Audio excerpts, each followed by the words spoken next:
Daryl एक 34 साल का सोल्जर है जो कि डीमन किंग आर्मी का वफादार है, क्योंकि बचपन में उसके माता पिता ने उसे बिल्कुल कचरा समझ के बाहर फेंक दिया था। लेकिन तब उसे आर्मी के 4 हेवनली जनरल में से एक ने अडॉप्ट कर लिया। उसके बाद उसने काफी सारे लोगों की दिल लगा के सेवा करी और अपनी ड्यूटी को अच्छे से निभाया। लेकिन फिर भी वो आर्मी की सबसे लो रैंक पे अटका रह गया, क्योंकि उसके पास कोई भी मैजिकल पावर्स नहीं थी। शुरुआती समय में डीमंस और ह्यूमंस के बीच में युद्ध होते रहा करते थे, और उन दोनों के बीच में सिर्फ इतना सा ही डिफरेंस था कि डीमंस मैजिक यूज कर सकते थे, लेकिन ह्यूमंस के पास कोई भी मैजिकल पावर्स नहीं हुआ करती थी। और इसी वजह से सारे के सारे जनरल्स डेरियल को बहुत ही नीची नजरों से देखा करते थे। और जब से गार्डियन ग्रैंड बाजार रिटायर हुए, उनकी पोजीशन उनके बेटे बैश बर्जा ने ले ली। और पहले ही दिन हेवनली जनरल्स में से एक बैश बर्जा ने डेरियल को उसकी पोजीशन से लात मार के निकाल दिया, और उसको पैलेस से बाहर फेंके जाने के बाद में डेरियल के पास घर जाने के लिए कोई जगह नहीं थी। और वहाँ से बाहर आने के बाद वो सोचने लगता है कि मैं एक डीमन हूँ, लेकिन फिर भी मेरे पास कोई भी मैजिकल पावर्स नहीं है। अगर शॉर्ट में कहूँ तो मैं किसी काम का नहीं। वो ये बात सोच ही रहा होता है, तभी उसके सामने लिजर्ड नाम का एक डीमन आता है जो कि बोलता है, डार्क सोल्जर डेरियल, क्या तुम अपने राउंड पे जा रहे हो? वैसे भी तुम्हारी लो रैंक है, तो तुम्हारे लिए सब काफी मुश्किल होता होगा ना। तभी डेरियल उसे मना करता है और बोलता है, अब मैं सोल्जर नहीं रहा, अब मैं सिर्फ डेरियल हूँ। और ऐसा कहकर वो वहाँ से जाने लगता है। फिर डेरियल बोलता है कि अब मुझे क्या करना चाहिए? मैंने आज तक कुछ भी नहीं किया। मैं अपनी जिंदगी के पूरे 32 साल सिर्फ डीमन किंग की आर्मी में काम करता रहा, और अब इस पॉइंट पे आके मैं अपनी नई जिंदगी की शुरुआत कैसे करूँ? और ये सब बोलते बोलते उसे काफी ज्यादा भूख भी लग रही थी। फिर वो अपने चारों तरफ देखता है और बोलता है, आखिरकार मैं कहाँ पे हूँ? फिर वो नीचे लेट जाता है और बोलता है कि इतने दिन हो गए मुझे यहाँ पे घूमते हुए, अब तो मुझे ऐसा लगने लगा है कि एक नई जिंदगी की शुरुआत करने से पहले मैं यहीं पे मर जाऊंगा। तभी उसके सामने एक लड़की उछल के आती है, और उस लड़की के पीछे एक बड़ा सा बीस्ट पड़ा था।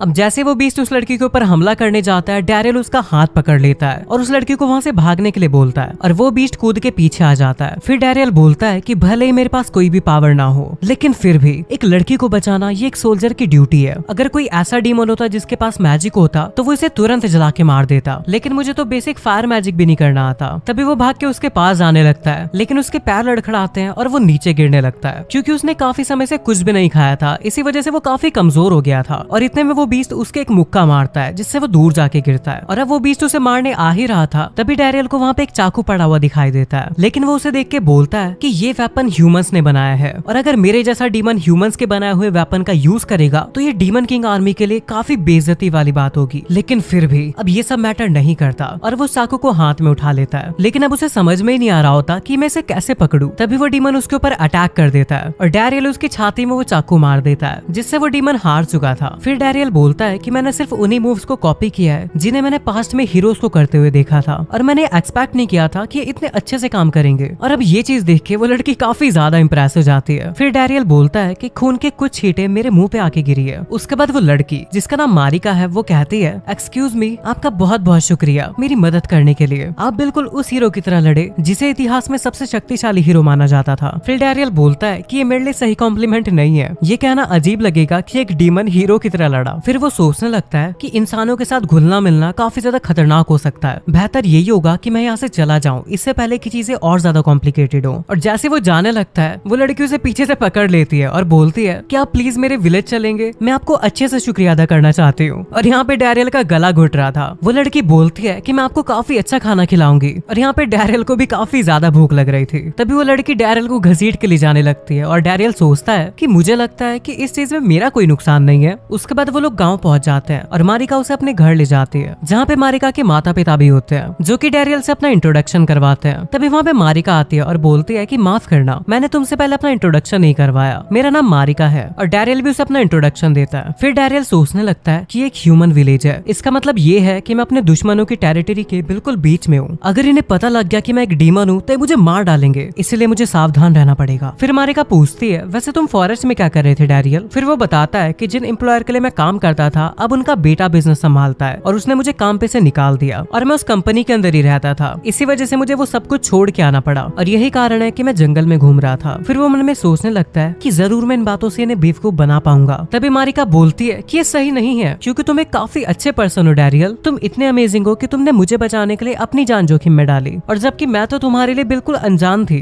और अगर मैं तुम्हारी कंपनी में होती तो मैं जरूर उस लड़के के मुक्का मारती जिसने तुम्हें कंपनी से निकाला। तो डेरियल बोलता है कि नहीं नहीं, इसकी जरूरत नहीं है। फिर मारिका उसका हाथ पकड़ती है और बोलती है, क्योंकि तुम्हारे पास जाने के लिए कोई जगह नहीं है, तो क्या तुम इस विलेज में रहना पसंद करोगे? हमारे पास यहाँ पे काफी सारे रूम खाली है। तो डेरियल बोलता है कि नहीं, तुमने मुझे खाना खिला दिया, इतना ही काफी है। फिर मारिका अपने डैड से पूछती है कि सही रहेगा ना डैड। तो उसके पापा बोलते हैं हाँ क्यों नहीं, हमारे गाँव के लोग तो हमेशा से चाहते हैं कि यहाँ पे और लोग आके रहें। तभी मारिका की मॉम बोलती है कि ऐसा स्ट्रॉन्ग पर्सन जो कि एक मॉन्स्टर को भी हरा दे, ऐसे लोगों का यहाँ पे हमेशा स्वागत है। फिर डैरियल बोलता है कि इस परिवार को थोड़ा सावधानी बरतना सीखना चाहिए। तभी मारिका वापस डैरियल से बोलती है तुम्हारे पास कोई जगह नहीं है ना जहाँ पे तुम जा सको। डैरियल मन में बोलता है कि हाँ तुमने सही कहा, लेकिन मैं तुम लोगों का दुश्मन हूँ और अगर इन लोगों को मेरी असलियत का पता लगा तो मैं सच में खतरे में पड़ सकता हूँ। फिर डैरियल सोचने लगता है वैसे भी इस पॉइंट पे आके मेरी जिंदगी का मतलब ही क्या रह जाएगा, क्योंकि ऐसी कोई जगह नहीं है जहाँ पे मेरी जरूरत हो, और वो उनके साथ रहने के लिए राजी हो जाता है। लेकिन तभी अचानक से उसके पेट में अजीब सी आवाजें आने लगती है और वो बोलता है लेकिन क्या प्लीज मुझे पहले कुछ खाने को मिलेगा। और मारिका कहती है माफ करना, मैं अभी कुछ बना के लाती हूँ। और फिर हमें रात का सीन दिखाया जाता है जहाँ पे डैरियल बेड पे लेटा हुआ था। उसके बाद वो बोलता है तो आज से ये वो जगह है जहाँ पे मैं रहने वाला हूँ। जब मैं डीमन किंग के कासल में था तो मुझे हमेशा अपने रूम को शेयर करना पड़ता था। तभी उसके डोर पे मारिका नॉक करती है। फिर वो बोलती है डैरियल हर चीज के लिए तुम्हारा शुक्रिया, जो कुछ भी आज तुमने मेरे लिए किया है। तो डैरियल कहता है कोई बात नहीं। फिर मारिका बोलती है कि मुझे आज तक किसी भी मैन ने प्रोटेक्ट नहीं किया था और इसी वजह से आज के दिन मैं काफी ज्यादा खुश हूँ, तो मुझे सिर्फ तुमसे इतना कहना था कि गुड नाइट। और इतना कह के वो वहाँ से चली जाती है। और डैरियल सोचने लगता है कि एक डीमन जो कि एक ह्यूमन गर्ल की मदद करेगा, ये काफी ज्यादा अजीब है। फिर हमें सुबह का सीन दिखाया जाता है जहाँ पे डैरियल बोलता है नौकरी, वो भी मेरे लिए, क्या मैं सच में कुछ काम आ पाऊंगा। और तभी मारिका के पापा बताते हैं कि मैं इस विलेज का गिल्ड मास्टर हूँ, अगर तुम चाहो तो तुम एक एडवेंचरर बन सकते हो। और तभी उनके हाथ पे कुछ चमकने लगता है और वो बताते हैं कि जो भी एडवेंचरर गिल्ड में रजिस्टर करता है वो मॉन्स्टर्स को हराता है और हर्ब्स को कलेक्ट करता है। तभी डैरियल बोलता है क्या इसके अलावा कोई और नौकरी मिलेगी, जैसे कोई फील्ड का वर्क या फिर ऐसा कुछ। तभी मारिका के पापा कहते हैं ये तुम क्या कह रहे हो, तुम्हारी फिजिक को देखो, और वैसे भी इसमें रजिस्टर करना काफी ज्यादा आसान है। तभी डैरियल सोचने लगता है कि मैंने इस बारे में सुना है कि केवल इंसान ही इस गिल्ड में सक्सेसफुली रजिस्टर कर पाते हैं। और मुझे ये भी याद है कि मैंने सुना था जो डीमंस स्पाई बन के इसे रजिस्टर करने गए थे वो वापस लौटते वक्त पट्टियों में लिपट के आए थे। और तभी वो अपनी पीठ में दर्द का बहाना बनाने लगता है। तो मारिका उससे पूछती है कि डैरियल तुम ठीक तो हो ना। तो डैरियल बोलता है कि मुझे ऐसा लग रहा है कि उस मंकी से फाइट करते वक्त मैंने अपने आप को चोट पहुंचा ली। और वो सोचने लगता है कि मुझे कुछ भी करके यहाँ से निकलना होगा, अगर ऐसा ही चलता रहा तो इन्हें पता लग जाएगा कि मैं एक डीमन हूँ। तभी मारिका के फादर मारिका को उसकी हेल्प करने के लिए बोलते हैं। तभी मारिका एक सुई लेके आती है और डैनियल की उंगली पे लगा देती है, जिससे उसका ब्लड निकलता है और वो कॉन्ट्रैक्ट के ऊपर हाथ रख देता है। और अब डैरियल सोचने लगता है कि मुझे लगता है कि मैं मरने वाला हूँ। और उसके चारों तरफ एक अजीब सा मैजिक घूमने लगता है जो कि उसे काफी ज्यादा गर्म लग रहा था। और इसी के साथ उसके हाथ पे भी एक निशान बन जाता है, जिसका मतलब ये था कि रजिस्ट्रेशन कंप्लीट हो चुकी है। उसके बाद डैरियल बोलता है ऐसा नहीं हो सकता, मैं डीमंस के बीच ही बड़ा हुआ हूँ, इसलिए मुझे शुरुआत से लगता आया कि मैं उन्हीं में से एक हूँ, लेकिन असलियत में मैं शुरुआत से ही एक इंसान था। फिर डैरियल अपने बारे में बताता है कि काफी समय पहले मैं फोर्थ जनरल में से एक लॉर्ड ग्रैंड बार्जा को मिला था और उसी के बाद से मैंने डीमन किंग आर्मी में एक सोल्जर के तौर पे काम किया। हालांकि मुझे वहाँ से निकाल दिया गया, लेकिन अब मैं इस विलेज में रह रहा हूँ, वो भी एक इंसान के तौर पे। उसके बाद सीन चेंज होता है और हम लोग मारिका के डैड को देखते हैं जो कि उसे एडवेंचरर बनने के बारे में लेक्चर देने वाले थे। तभी मारिका डैरियल से बोलती है कि तुम थोड़ा सावधान रहना, क्योंकि मेरे पापा भी पहले एक एडवेंचरर थे।